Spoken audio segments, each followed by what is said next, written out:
Hafaday, Micronesia. It's May 2nd, and I'm Troy Torres with Kandit News from our studios here in Hagåtña. If you saw our first try at this, I'm very sorry. We had technical difficulties. I would try to explain them to you, but I don't understand them. Something about frame speed or something in Chinese that I don't understand.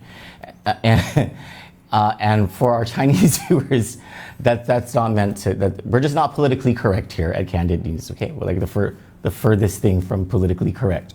However, we will try to keep it as professional as possible, especially in a setup like this in our new studio. I won't be smoking, I won't be cussing, but in the other stuff I do, I'll do all that stuff. So I'll skip over the birthdays that I said in the first thing and get right to our feature story, and we'll take it from the top. Monsters are more than the antithesis of heroes in fairy tales. Serial child rapist Paul Moffness is one example of a real-life monster. So are many others who prey on children, hurt and kill without remorse. Some of them are people who you think you love, when all they've done is played a game with your heart that stretches your tolerance for abuse to the capacity of your love before tricking you with kindness in an endless vortex of pure evil. They're all called sociopaths, and they come in many forms, but always appear to be everything they're not: kind, loving, understanding, compassionate, and caring. Under the faux exterior is the truth, one that they manage with charm, charisma, and an ability to lie with impunity. They can do these things not because they have an extra power, but precisely because they lack their link to humanity itself, conscience. Others call it empathy, others call it love. But what happens when the monster isn't a person, but a system that you trust? And what do you do when that monster has killed your child by its cold negligence and its lack of any responsibility, accountability, or empathy for its actions? You do what you do to dismantle any sociopath's hold on power. You call it out. You cut your communication and you tell everyone what the monster has done and what the monster is capable of if you trust him.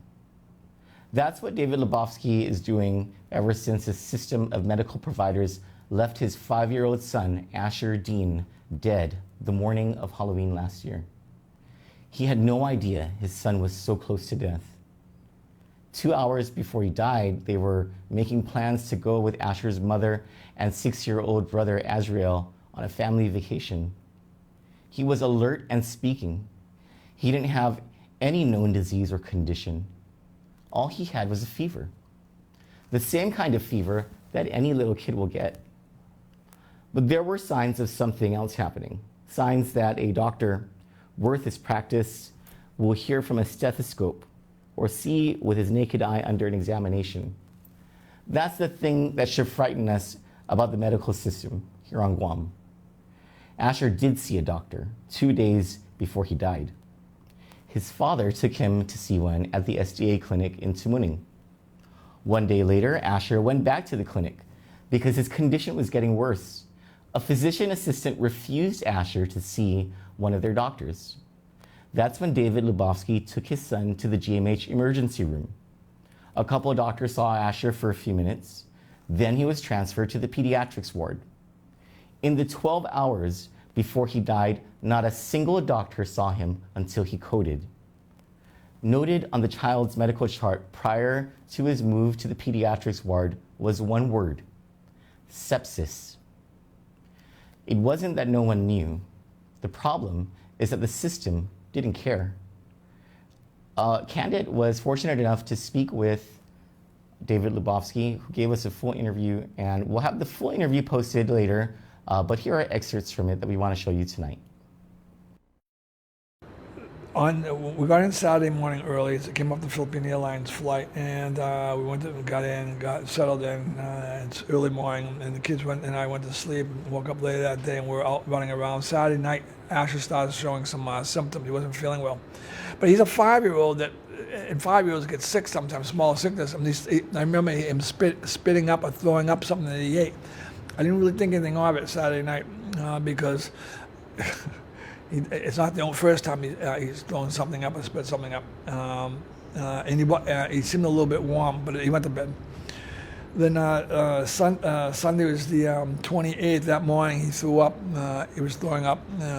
He ate something and he threw it up, and he had a fever. So I gave him. I tried to give him the fever medicine I had for children, and he couldn't hold it down. So I thought, okay, Ash. But I also had from traveling. I had the flavored Tylenol. I don't think it was Tylenol. I forget the name of it, but the pills they can take for fever for kids. No, it was the pills, like little pills, little candy-like pills. But they're like they put up like one of the companies, Tylenol or whatever. But they're flavored, and it's not something you have to drink.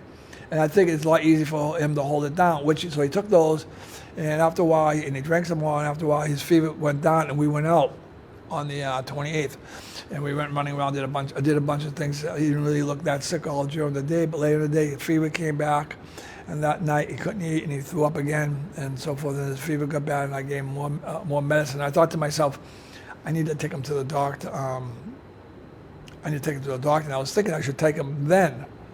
We were in Sunday at that time. And I said, no. I thought to myself, no. He has a full annual physical tomorrow. By coincidence, this is a coincidence. It's set up, full annual physical set up on the 29th. This was the 28th. I said, no, just take him in tomorrow. We went in, doctor, and the nurse did the vitals and all those. And by the way, before we left for the clinic, he was sick. He had a fever.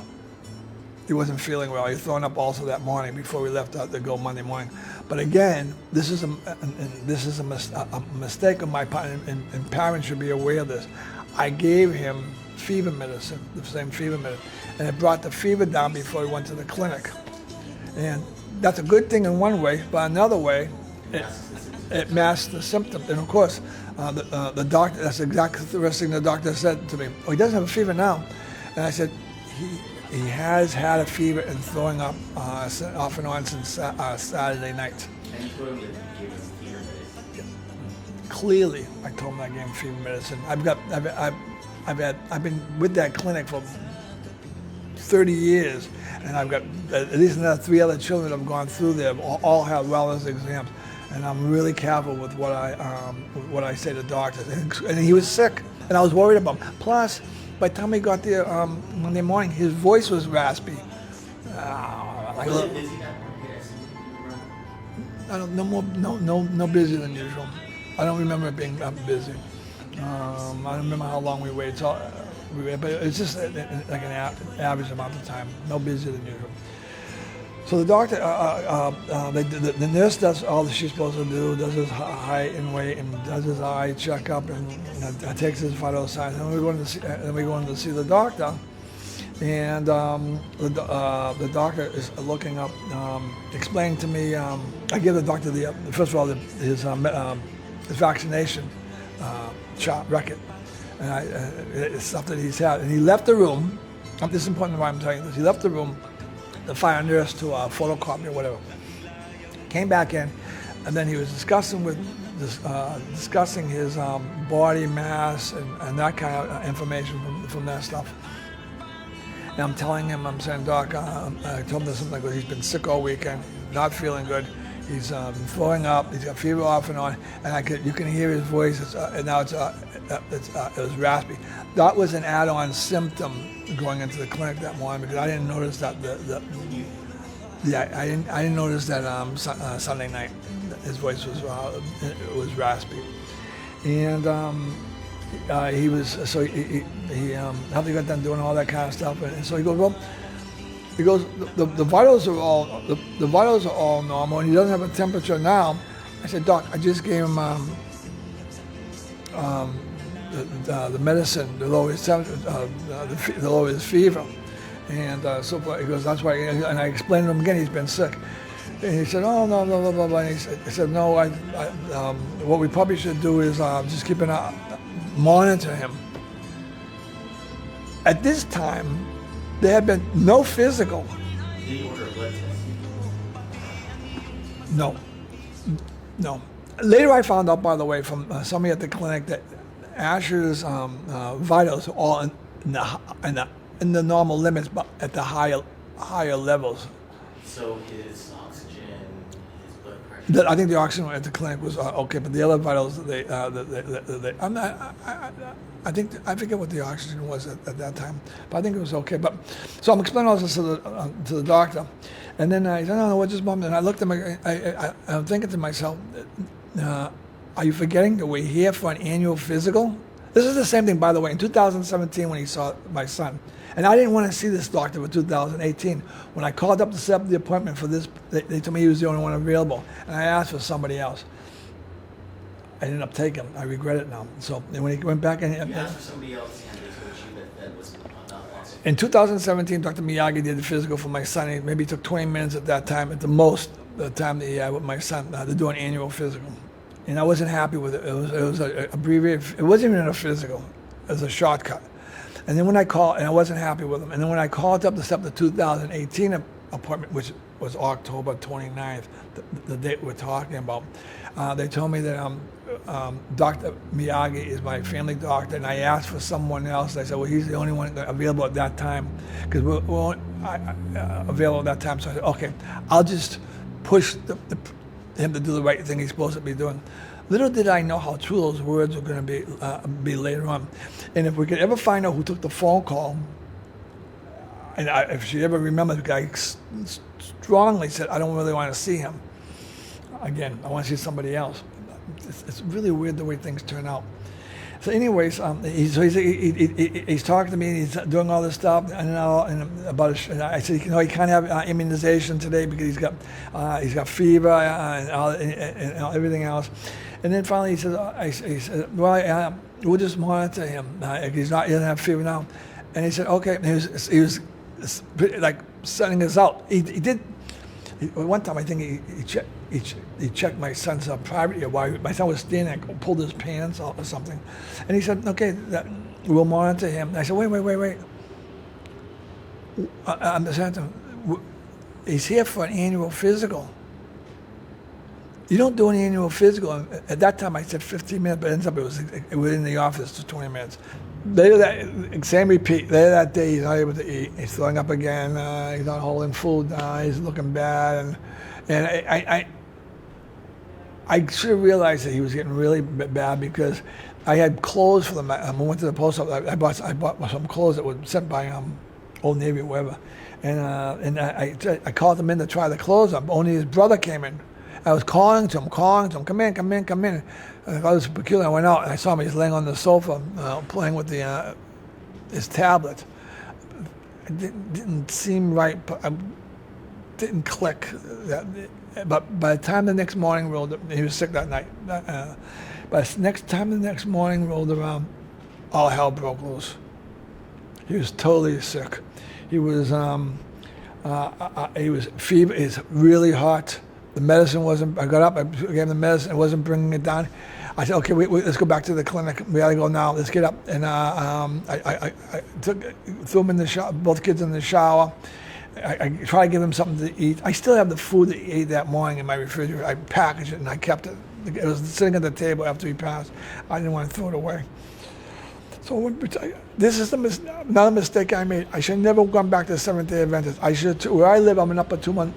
I should have turned left and went to the Guam Regional Medical Center. And instead, I'm still thinking he's not that sick. He's got something going on, but we don't know what it is. So I will go to urgent care as Seventh-day Adventist.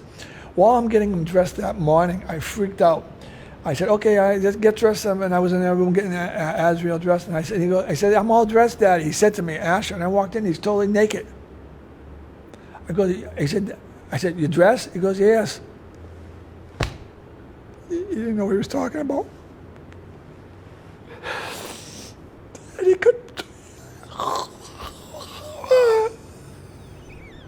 He didn't know where he was. He was all confused.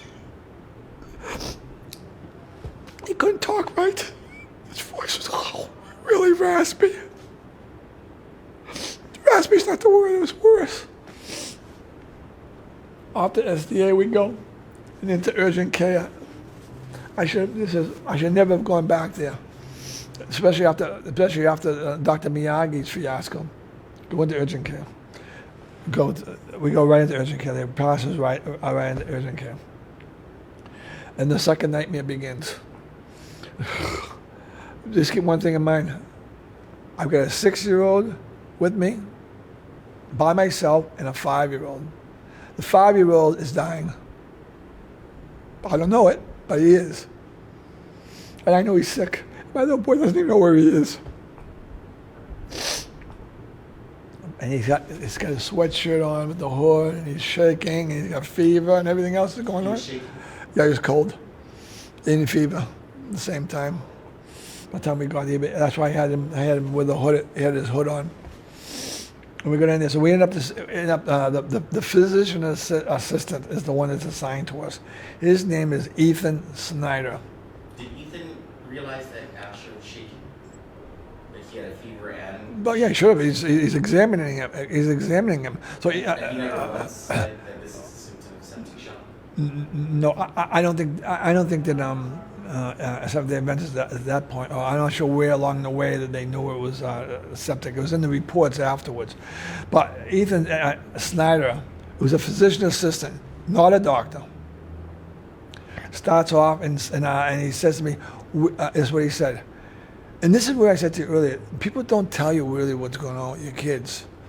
He said to me, "We cannot," almost exact words, "we cannot do an assessment here. No, he needs a full assessment that we can't do here. He needs to go to the ER at the hospital." And why he's saying that? I'm saying, "Did you check his records from yesterday?" And he said, "Well, you didn't see me." I go, "No. Can you check to see what Dr. Miyagi said yesterday while he was here?" Dr. Miyagi didn't do anything for my son the day before, but maybe he wrote something down that's helpful that I don't know about. Obviously, by looking at these records, not. But I didn't know that. I said, "Check the mannerism." Ethan Snyder, "Well, you didn't see me. You didn't see me." This is the way he's talking to me. I'm stressed out with 2 kids, and this is how they're professional, Seventh-day Adventists. It doesn't matter if I'm not raising my voice. I'm not saying bad words, but I'm definitely stressed. "Well, you didn't see me. You didn't see me like this." I go, "I'm not saying I saw you. I saw somebody else." And he would not go check the records. That your son, prior to his passing, you had not seen a doctor. A doctor hadn't seen him for 12 hours. Is that right? When he was, we're talking about Guam Memorial Hospital. He was admitted to Guam Memorial Hospital on the morning of the 30th. He came into the ER, and the ER he saw the staff at the ER. They did everything they're supposed to do. They didn't put him into ICU, which they should have. But anyways, then they admitted him to a room. I think it was about 1:00 in the afternoon, and maybe at 7 p.m. Dr. Garrido, the pediatrician, came in for about 10 minutes at the most, maybe 12 minutes. And he told me that it looks like my son has pneumonia, and also there might be something else going on, but it wasn't clear. But I'm talking about pneumonia. And they never told you at this point that he was going to septic shock? They never said anything about how serious his condition was. A matter of fact, from the very beginning, I knew he was sick, but I was never led to believe, told by anyone, that he was dying. I had no idea what was going on, except that he had pneumonia. Now, pneumonia, he's in the hospital, he's going to be okay, and so forth, and something else is going on, and they're going to take care. They're going to take care. And also at that time, I didn't realize that they never did a virus culture. He had a virus because they did an X-ray in the ER, and they said he has a virus, and they said it looks like pneumonia, but they never cultured it. And from what I understand later on, hospitals are supposed to culture a virus because they want to know what they're treating and what they're dealing with, and there's public health issues that might go along with it, which became more prevalent later on. So maybe at 7 p.m., I don't know the exact time, 7 to 7:15, Dr. Garrido. My son passed away 12 hours later, about 7 a.m. in the morning, and no one, many nurses, no doctor that I know of ever, and I was holding my son all night. I'm in bed with him all night holding. It was my job to hold the respirator on his face. And I said to them, "You're in the pediatric ward. Don't you have a way to?